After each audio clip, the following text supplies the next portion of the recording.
Imagine this. You're walking down the street when someone bumps into you and mutters something under their breath. Your heart spikes. For a moment, you're ready to snap back, but you don't. You breathe. You keep walking. And in that moment you win, not because you were right, but because you stayed in control. But ancient philosophers, from the Stoics to Zen masters, taught something radically different.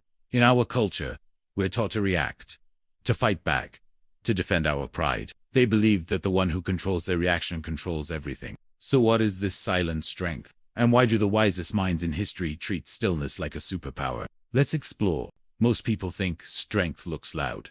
It's in dominance, in arguments, in winning debates. But real strength isn't loud, it's steady. Think about this. Why do people feel the need to react at all? Because they feel threatened. Because their ego is poked.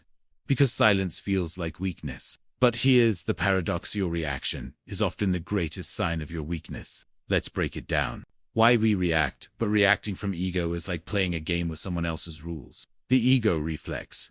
When someone challenges us, we don't pause to think, we defend. It's automatic. The ego hates being questioned.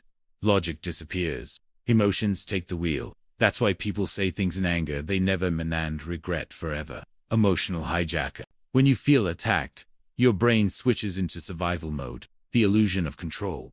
We react because we think it gives us power. But in truth, the more you react, the more control you give away. You become predictable, manipulatable. That's why the ancient Stoics had a mantra. Control what you can, let go of what you can't. And what can you always control? Your response. The wisdom of stillness. Now let's look at a different kind of power. Yet his journals are full of calm reflection, not vengeance. Why? A power that doesn't shout. A power that doesn't scramble to prove anything. A power that simply ... remains. This is the power of stillness. Marcus Aurelius, the Roman emperor and Stoic philosopher, faced betrayal, war, and personal tragedy, because he knew that every reaction is a choice, and if someone could provoke him, they owned him. Lao Tzu, the ancient Chinese philosopher, once wrote, "He who conquers others is strong. He who conquers himself is mighty." True strength is internal, invisible, rooted in stillness, in action. A modern example: imagine a high-stakes negotiation. One side is aggressive, loud, and impatient. The other listens, pauses, speaks sparingly. But when they do speak, their words hit harder. Who do you trust more? The one who reacts emotionally, or the one who stays composed? In a world that rewards noise, composure is magnetic. It draws attention not by demanding it but by earning it. How to practice the power of stillness. Here's how you can embody this philosophy. Pause before you react. That single moment of silence is your window to choose power over impulse. Observe. Don't absorb. Not everything deserves your energy. Let some things pass through you, unbothered. Speak with precision.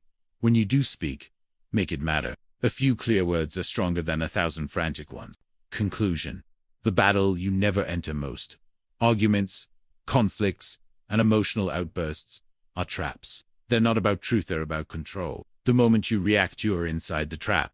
But the moment you pause, you rise above it. So ask yourself the next time you're triggered, do I need to respond? Or am I just trying to protect my ego? Because, in the quiet, in the pause, that's where your true power lives. The wisest warriors win the battle by never stepping into the arena.